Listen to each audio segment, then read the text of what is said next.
चारों तरफ ऐसा घना जंगल फैला हुआ था जहां चांद की रोशनी भी जमीन तक पहुंचने से डर रही थी। उस वीराने को चीरते हुए सिर्फ एक पुराना और टूटा फूटा नेशनल हाईवे नंबर 11 गुजर रहा था। आसमान काले बादलों से पूरी तरह ढका हुआ था। तेज तूफानी हवाएं सूखे पत्तों को सड़क पर ऐसे घुमा रही थीं मानो कोई अनदेखी ताकत उन्हें अपने साथ बहा कर ले जा रही हो। दूर जंगल के भीतर से सियारों की लंबी चीखें और आवारा कुत्तों के रोने की डरावनी आवाजें उस सन्नाटे को और भी भयावह बना रही थीं। और तभी घुप अंधेरे को चीरती हुई एक कार की तेज हेडलाइट्स उस सुनसान सड़क पर दिखाई दी। कार चला रहा था 26 साल का राहुल। उसका चेहरा बिल्कुल शांत था, इतना शांत जैसे उसे इस रास्ते पर होने वाले हर खतरे का पहले से अंदाजा हो। उसके हाथ मजबूती से स्टीयरिंग पर टिके हुए थे, लेकिन कार के डैशबोर्ड पर लगी जीपीएस स्क्रीन लगातार टिमटिमा रही थी और हर कुछ सेकंड बाद सिर्फ एक ही शब्द दिखाई दे रहा था, नो सिग्नल। राहुल ने गहरी सांस ली क्योंकि उसे पता था अब वो उस जगह पहुंच चुका है जहां से ज्यादातर लोग कभी वापस नहीं लौटते। जीपीएस भी बंद हो गया। होना ही था। ये वही रास्ता है, काली पहाड़ी का खूनी मोड़। लोग कहते हैं कि 2 साल पहले इसी जगह पर एक लड़के और लड़की को बेरहमी से लूटकर मार दिया गया था। तब से इस हाईवे पर रात को कोई गाड़ी नहीं रुकती। सब डरते हैं, पर मुझे डर नहीं लगता, क्योंकि कभी कभी जिंदा इंसान मरे हुए भूतों से ज्यादा खतरनाक होते हैं। तभी कार की हेडलाइट्स सड़क किनारे लगे एक पुराने जंग लगे मील के पत्थर पर पड़ी। उसके ठीक बगल में लाल रेशमी साड़ी पहने एक औरत खड़ी थी। तेज हवा में उसका घूंघट और साड़ी लहरा रहे थे, लेकिन उसका चेहरा पूरी तरह छिपा हुआ था। जैसे ही कार उसके करीब पहुंची, उसने धीरे से अपना हाथ उठाकर लिफ्ट मांगने का इशारा किया। लो, आ गया छलावा। लाल साड़ी, सुनसान रास्ता और आधी रात का वक्त। लोग इसे देखकर गाड़ी की रफ्तार बढ़ा लेते हैं, पर मैं यहाँ रुकूंगा। देखते हैं इस लाल साड़ी के पीछे कौन सा राज छुपा है। राहुल ने बिना कुछ कहे कार की रफ्तार धीमी की और उस रहस्यमयी औरत के ठीक सामने गाड़ी रोक दी। इंजन की धीमी घरघराहट सुनसान हाईवे के सन्नाटे को चीर रही थी। उसने पैसेंजर साइड की खिड़की का शीशा नीचे किया। अगले ही पल बाहर से आई बर्फ जैसी ठंडी हवा का तेज झोंका कार के अंदर भर गया और माहौल पहले से भी ज्यादा रहस्यमयी हो गया। इतनी रात को इस वीरान हाईवे पर अकेली खड़ी हो मैडम? यहाँ तो दूर दूर तक कोई इंसानी बस्ती भी नहीं है। रास्ता भटक गई हो या कोई मुसीबत है? भैया, भगवान के लिए मेरी मदद कीजिए। मैं और मेरे पति जयपुर जा रहे थे। आगे उस मोड़ पर हमारी कार का एक्सीडेंट हो गया। मेरी कार खाई में गिर गई है। मेरे पति अंदर दबे हुए हैं और उनके सिर से बहुत खून बह रहा है। इस रास्ते पर कोई गाड़ी नहीं रुक रही। प्लीज मुझे आगे उस बड़े चौराहे तक छोड़ दीजिए। वहाँ नेटवर्क आते ही मैं एम्बुलेंस और पुलिस को बुला लूंगी। प्लीज मना मत करना भैया, मेरे पति मर जाएंगे। राहुल एक पल के लिए अंजलि को ऊपर से नीचे तक देखता है। उसकी लाल साड़ी पर एक्सीडेंट का एक भी दाग या धूल नहीं है। वो बिल्कुल नई जैसी चमक रही है। राहुल के होंठों पर एक बहुत ही सूक्ष्म रहस्यमयी मुस्कान आती है। कार खाई में गिर गई और तुम पूरी तरह सुरक्षित हो? कोई बात नहीं, बैठो, पीछे की सीट पर बैठ जाओ। मैं तुम्हें वहीं छोड़ दूंगा जहां तुम्हें जाना है। वो औरत बिना कुछ बोले कार का पिछला दरवाजा खोलकर अंदर बैठ गई। आज ही पल दरवाजा जोरदार आवाज के साथ अपने आप बंद हो गया। अचानक पूरी कार में चमेली के इत्र की तीखी खुशबू फैल गई और बिना एसी के भी अंदर का तापमान एकदम बर्फ जैसा ठंडा हो गया। राहुल ने बिना कुछ कहे गाड़ी आगे बढ़ा दी। कुछ ही देर में कार सुनसान हाईवे पर दौड़ रही थी। बाहर घना जंगल था, जबकि अंदर सिर्फ इंजन की धीमी घरघराहट और खामोशी का डरावना सन्नाटा पसरा हुआ था। पीछे की सीट पर बैठी लाल साड़ी वाली औरत अब भी घूंघट ओढ़े बिल्कुल स्थिर बैठी थी। वैसे अंजलि जी, आपके पति का इतना बड़ा एक्सीडेंट हो गया, लेकिन आपकी आवाज़ में कोई घबराहट नहीं है, और इस धूल भरे हाईवे पर भी आपकी लाल साड़ी पर एक दाग तक नहीं है। अजीब बात है ना? डर के मारे मेरा गला सूख गया है भैया, इसलिए शायद आपको ऐसा लग रहा है। और कपड़ों का क्या है? मैं तो बस भगवान का शुक्रिया अदा कर रही हूँ कि मैं बच गई। आप प्लीज गाड़ी थोड़ी तेज चलाइए। गाड़ी तो बहुत तेज़ चल रही है अंजलि जी, पर इस हाईवे पर गाड़ी चलाने के कुछ नियम हैं। यहाँ रात को जो दिखता है वो अक्सर होता नहीं है, और जो होता है वो कभी दिखता नहीं है। आप कैसी अजीब बातें कर रहे हैं? मुझे आपकी बातें समझ नहीं आ रही हैं। राहुल कुछ नहीं बोलता। वो कार का रेडियो ऑन करता है। रेडियो से पहले तेज खरखराहट की आवाज आती है और फिर एक बहुत पुराना रोने का गाना बजने लगता है। मत मुड़, कोई पीछे खड़ा है, तेरी हर सांस को कोई गिन रहा है।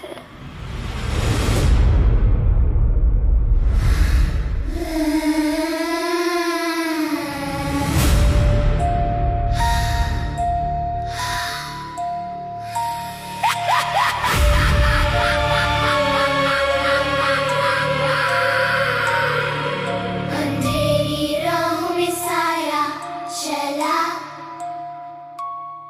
बिन पैरों के फिर भी पास आ गया। नाम जो तेरा धीरे से पुकारे, सुनते ही दिल धड़कना भूल जाए। भाग ले, अब भी वक्त है, दरवाजा बंद है, वो अंदर है।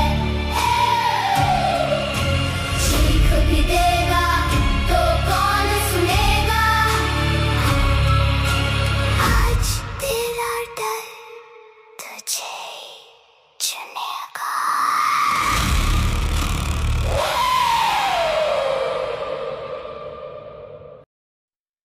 राहुल चुपचाप रेडियो बंद कर देता है और अपनी नजर कार के बीच वाले रियर व्यू मिरर आईने पर डालता है। आईने में पीछे की सीट पूरी तरह खाली दिखती है। अंजलि की परछाई या उसका शरीर आईने में कहीं नजर नहीं आ रहा। अंजलि जी, जरा कार के इस बीच वाले आईने में देखिए, आपको इसमें क्या दिख रहा है? क्यों राहुल, क्या तुम्हें आईने में पीछे की सीट खाली दिख रही है? क्या तुम गर्द है कि तुम अपनी कार में किसी इंसान को नहीं बल्कि एक चुड़ैल को बैठा कर ले जा रहे हो?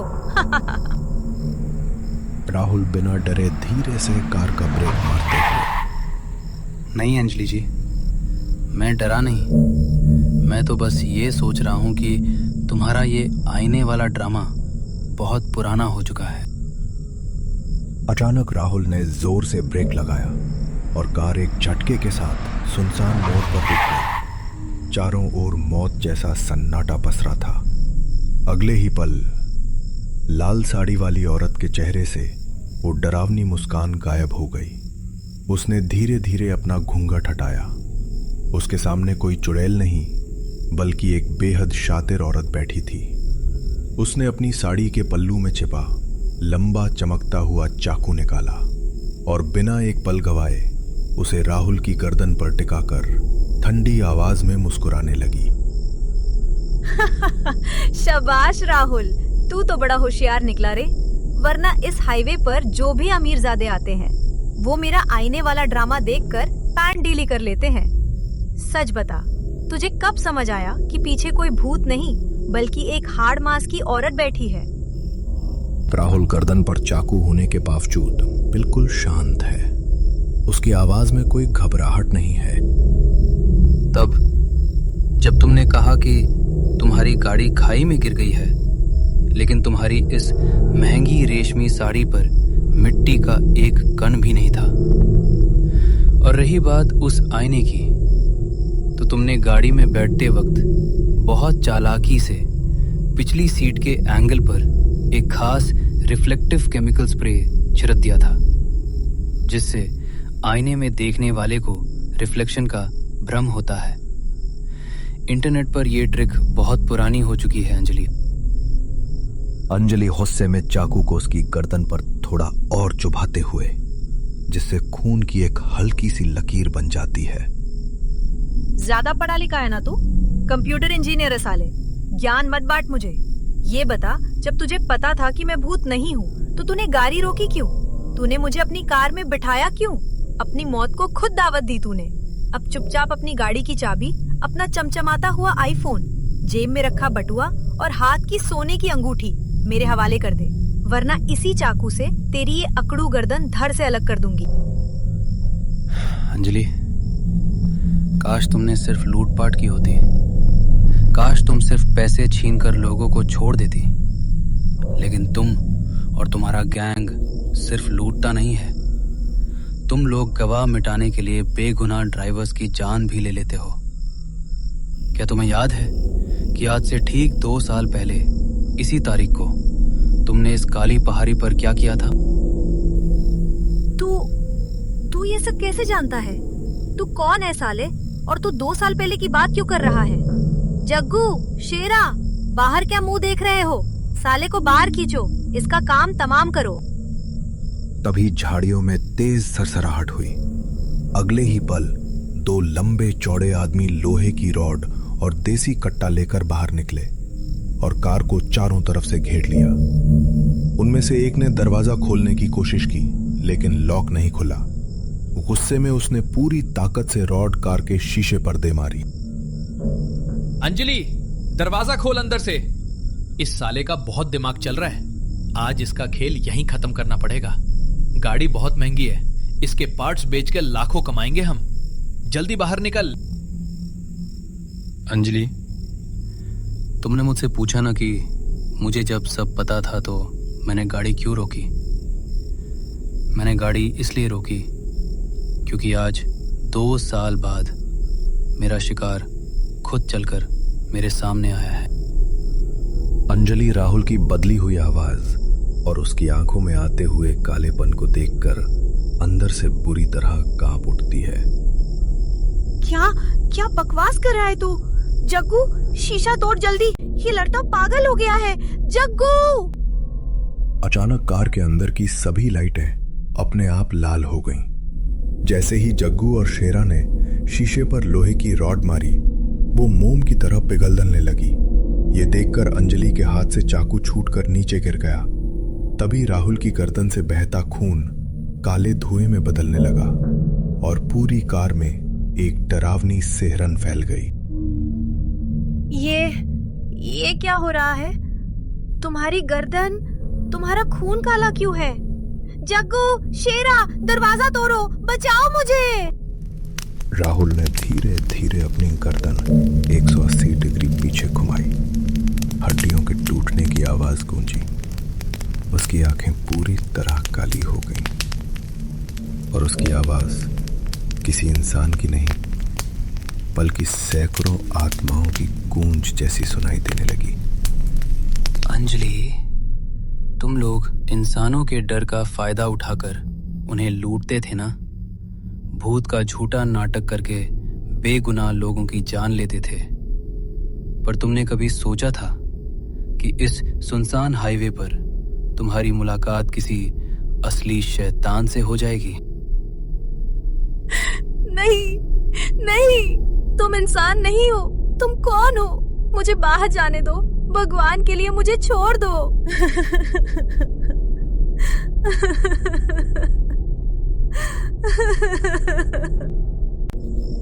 याद करो अंजलि, आज से ठीक 2 साल पहले 26 जून को इसी काली पहाड़ी के मोड़ पर तुम लोगों ने एक सफेद सेडान कार को रोका था। उस कार में एक लड़का अपनी मंगेतर के साथ जा रहा था। तुम लोगों ने उसकी मंगेतर के गहने छीने, उसके पैसे लूटे, और जब उस लड़के ने विरोध किया तो तुम्हारे इस साथी जग्गू ने उसके सिर पर लोहे की रॉड से वार किया था। तुमने खुद अपने हाथों से उस तड़पते हुए लड़के की छाती में चाकू घोंपा था और उसकी लाश को इसी गहरी खाई में फेंक दिया था। याद आया कुछ? अंजलि की आंखें फटी की फटी रह जाती हैं। राहुल, तुम वही लड़के हो? पर ये कैसे मुमकिन है? तुम्हारी लाश तो पुलिस ने निकाली थी। तुम मर चुके हो। हाँ, मैं मर चुका हूँ, लेकिन मेरी आत्मा आज भी इसी हाईवे पर भटक रही है। मैं हर रात अपनी इस भूतिया कार को लेकर निकलता हूँ। मैं जानता था कि तुम लोग यहाँ हर हफ्ते लाल साड़ी पहनकर शिकार ढूंढते हो।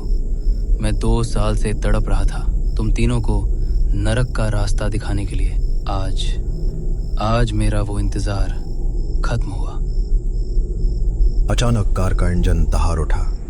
अगले ही पल जग्गू और शेरा के पैरों तले जमीन अंगारों में बदल गई। कार की हेडलाइट से निकली काली लपटों ने उन्हें पल भर में राख बना दिया।